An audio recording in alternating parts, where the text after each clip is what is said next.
রাফসান ভাইয়া রাতুলকে দেখছো? না না, আমি জানি না। তাহলে তুমি জানোটা কি? সুন্দর মেয়ে যেখানে আছে ওইখানেই তুমি। তোমার ভাই কই সেটাও তুমি জানো না। তুমি মুখ থাকছো কেন? যাবি এখান থেকে? আপু তুমি কি আমাকে খুঁজে বেড়াচ্ছো? কই থাকিস কই? দেখ মেহনাজ আপু এসেছে তোর সাথে কথা বলার জন্য, আর আমি সারা বাড়ি তোকে খুঁজছি। তুমি কে? আমি মেহনাজ, তোমার একটা আপু হই। আজ নাকি তোমার খাতনা অনুষ্ঠান? হ্যাঁ, কিন্তু আমার গিফট কই? গিফট তো নিচে রেখে আসছি। ওই গিফট আমার লাগবে না, আমার লাগবে চকলেট, আইসক্রিম, চকোবিন। কিন্তু ওগুলি কই? এগুলো আনতে তো ভুলে গেছি। আচ্ছা ঠিক আছে, পরের বার আমি নিয়ে আসবো, প্রমিস। পরের বার মানে? আমার কি খাতনা দুইবার হবে নাকি? এই কি বলছিস এসব? সে আমাদের বাসার একজন অতিথি। আচ্ছা ঠিক আছে, চুপ করো তোমরা, আমি দোকানে যেয়ে কিনে এনে দিব। হ্যাঁ এই চকলেটগুলো এনে আমার সাথে দেখা করবা। আচ্ছা ঠিক আছে। আমার ভাই অনেক বেয়াদব, বড়দের সাথে কিভাবে কথা বলতে হয় সেটাও জানে থাক না। বাদ দাও, চলো রেহানা আমরা দোকানে যাই। কিন্তু আপু আমার তো মেহেদি দেওয়া হয়নি। তুমি এক কাজ করো, ওই যে ভাইয়া, ভাইকে নিয়ে যাও, সমস্যা নেই। আচ্ছা ঠিক আছে, তুমি যাও। ওকে। Excuse me.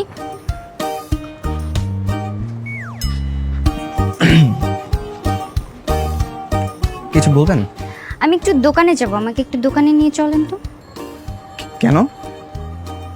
কাজ আছে আমার। থাক, লজ্জায় এত মুখ লুকাতে হবে না, চলেন। ঠিক আছে, চলেন।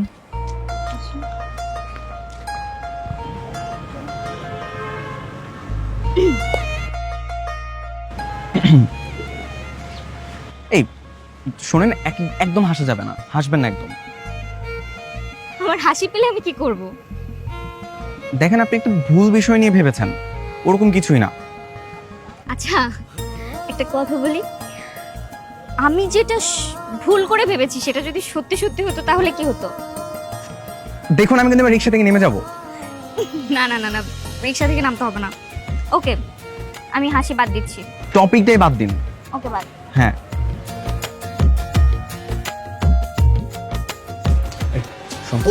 রাগের গলা এদিকে আয়। মেহেনাজকে তোর ভাবি হিসেবে কেমন লাগবে বলতো? একদম ভালো হবে না, কারণ তুই একটা বাদর, আর বাদরের গলায় মুক্তোর মালা একদম মানাবে না। একটা চর মারবে, আমি বাদর? হ্যাঁ, তা নয় তো কি। আর ওই আপুর মতো সুন্দর মেয়ে কোনোদিন দেখেছো? হ্যাঁ। ধর, যা এখান থেকে, যা, চোখের সামনে থেকে যা, যা। রাতু কি করছো? আমি খেলছি। এই যে তোমার জন্য চকলেট নিয়ে আসছি। Thank you.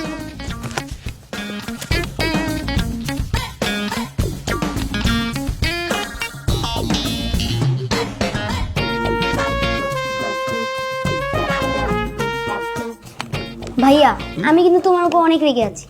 কেন? আমার ভাইয়ের কি হয়েছে? তুমি তো আমাকে এখনো বলোইনি যে খতনা মানে কি। এত আয়োজন, অথচ আমিই জানি না খতনা মানে কি। ওই কথা না, ঘটনা মানে হচ্ছে তোর শরীরের একটা অঙ্গ থেকে এই একটুখানি একটা মাংস কেটে নেওয়া হবে। হ্যাঁ, ভয় পাস না, ভয় পাস না। আর তারপর ওই যে বাড়ি ভর্তি মানুষ দেখতে পাচ্ছিস না, ওই সবাই মিলে আর কি একটু আনন্দ ফুর্তি করবো, সবাই একসাথে খাওয়া দাওয়া করবো, এইটুকুই। আচ্ছা ভাইয়া, একটুখানি মাংসের জন্য তুমি এতগুলো মানুষকে দাওয়াত করেছো? তাদের কি হবে? ভাই শোন শোন শোন, তোর হাতে চকলেটগুলো আছে না, তুই চকলেটগুলি খা, ঘরে যা। পরে বুঝিয়ে বলবো।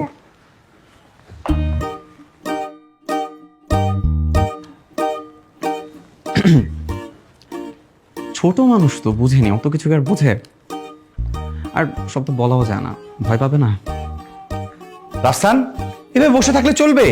রাত হয়ে গেছে, হাজাম কখন আসবে? একটা কল করতো, তাড়াতাড়ি আসতে বল। জি বাবা, ঠিক আছে।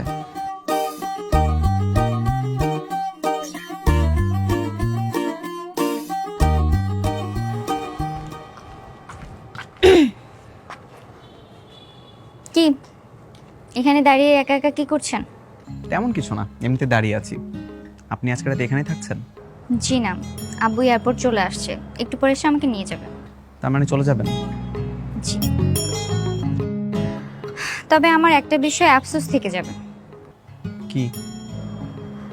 না মানে সুন্নতে খাতনাটা যদি সত্যি সত্যি আপনার হতো তাইলে আফসোসটা থাকতো না।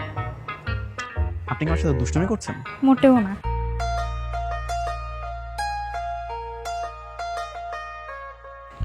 স্যার, চিটংয়ের প্রবলেমটা কি সলভ হয়েছে? আর সলভ, এটা সলভ হবে না। জাহিদুল অনেক বড় বেমানি করে ফেলেছে। কি বলছেন স্যার? এতগুলো টাকার কন্ট্রাক্ট। আচ্ছা, মেহনাজ কই? ও মেনাজ, স্যার ছাদে আছে। এত রাতের বেলা ছাদে?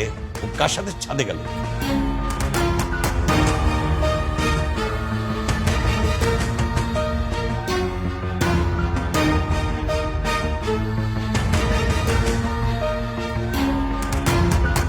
শাহাবুদ্দিন, জি স্যার। আমি কয়েক ঘন্টা ছিলাম না, এর মধ্যে নিজের ছেলেকে আমার মেয়ের পিছনে লেলিয়ে দিয়েছেন না? স্যার, জি জি স্যার, আপনি এইসব কি হয়েছে বলছেন? হয়েছে, আর বলতে হবে না। আপনিও লোভে পড়ে গেলেন নাকি? আপনি কাকে বিশ্বাস করবেন? নিজের ছেলেকে আমার মেয়ের পিছনে লেলিয়ে দিয়েছেন আমার সমস্ত সম্পত্তি দখল করার জন্য, না? স্যার আপনি ভুল বুঝছেন। হয়েছে হয়েছে, আপনি কালকে থেকে আর অফিসে আসবেন না। আপনাকে আমি অনেক বিশ্বাস করেছিলাম। ওদিকে জাহিদুল আমার সঙ্গে এত বড় বেমানি করলো, এদিকে আপনি, কাকে আমি বিশ্বাস করব? না, আপনার অফিসে আসার দরকার নেই। মেনা, চল।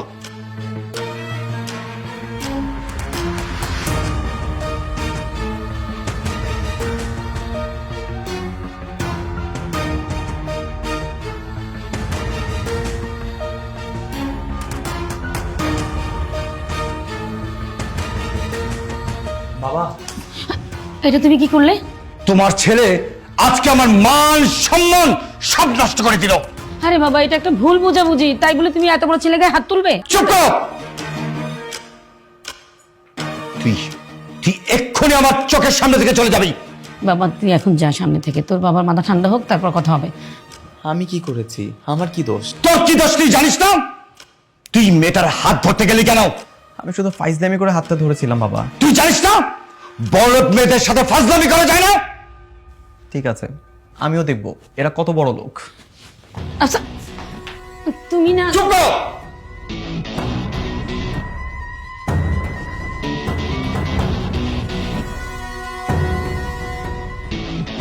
কিরে, সপ্তাহখানিক ধরে তুই কোথায় ছিলি? বাসায় একটু ঝামেলা হয়েছিল, বাড়ি ছেড়ে চলে গিয়েছিলাম মামার বাড়িতে। ভেবেছিলাম আর ফিরবো না, চাকরিটা হলো বিদায় ফিরে এসেছি। আরে ভাই, সব ফ্যামিলিতে তো একটু সমস্যা থাকে, তাই বলে এমন করতে হবে? কেমন? আমি ওই মেয়ের বাবাকে দেখে ছাড়বো, আর আমি যে কি জিনিস ভালো করে বুঝাবো। কি করবি তুই? কি করবো না?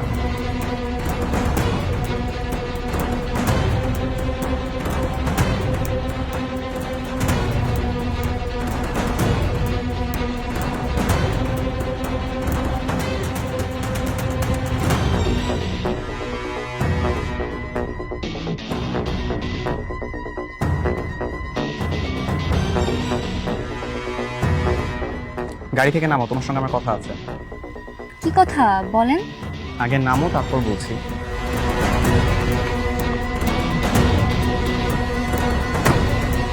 বলেন কি বলবেন। দেখো, তোমার বাবার জন্য আমার বাবার চাকরি চলে গেছে, তাতে আমার কোনো মাথা ব্যথা নেই। আমি এই বিষয়টা নিয়ে বাড়িতে এসে বাবার সাথে কথা বলেছি, রাগারাগিও করেছি। আমি এক্সট্রিমলি সরি। আমি আমার বাবার কোনো ব্যাপার নিয়ে কথা বলতে আসিনি, আমি আমার নিজের ব্যাপার নিয়ে কথা বলতে এসেছি। হ্যাঁ বলেন না। দেখো, তোমার বাবা আসলে যেটা সন্দেহ করেছিল আমার কাছে মনে হচ্ছে সেটা কিছুটা হলো সত্যি। কোনটা? মেহনাজ, আমি তোমাকে ভালোবাসি। কার চাকরি থাকলো, কার চাকরি চলে গেল, তুমি কার মেয়ে, ওসব আমার দেখা দরকার নেই। কিন্তু আমি জানি আমি তোমাকে ভালোবাসি, আর এটাই সত্যি।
হ্যালো, কে বলছেন?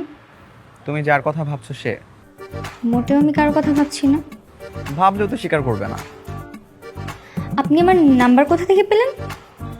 যাকে ভালোবাসা যায় তার নাম্বার জোগাড় করা কোনো ব্যাপার নাকি? কিন্তু আমি তো আপনাকে ভালোবাসি না। এখন ভালো না বাসলেও পরে বাসবে। সময় তার পালিয়ে যাচ্ছে না। আমি কখনোই ভালোবাসবো না। তুমি অলরেডি মনের অজান্তে আমাকে ভালোবেসে বসে আছো। তাই আমার মনের খবর আমিই জানি না। প্রমাণ চাও? প্রমাণ করেন। তাহলে কালকে বিকালে লেকপারে চলে এসো, প্রমাণ পেয়ে যাবে। না, আমি যেতে পারবো না। আমার অপেক্ষা করার কাজ আমি অপেক্ষা করব। তুমি আসবে কি আসবে না সেটা তোমার ব্যাপার। আমি সত্যিই যেতে পারবো না। আমি সত্যিই অপেক্ষা করব।